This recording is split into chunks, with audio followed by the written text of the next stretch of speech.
কিন্তু না, সে আর ফিরে আসেনি।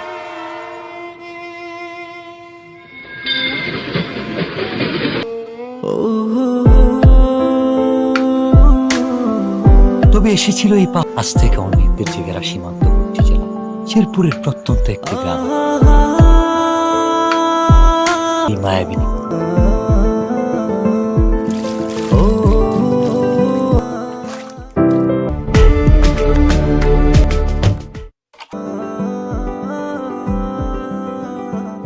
ভালো লাগা, যার অনুভূতি ব্যাখ্যা করা কঠিন।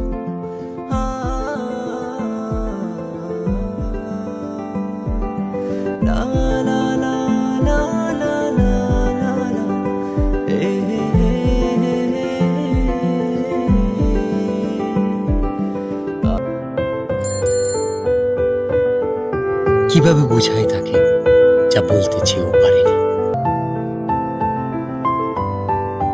আপু, ওই ছেলেটা কে? ও উনি কি প্রতিদিনই এদিকে আসে? না, ভাইয়া তো এদিকে আসে না।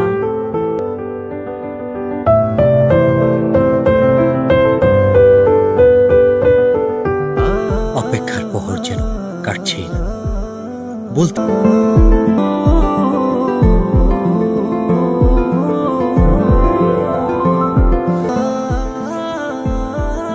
না বলা সব কথা রঙিন চিঠিতে।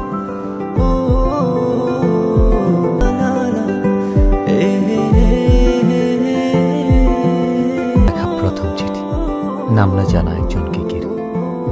সেই একজন যাকে আমি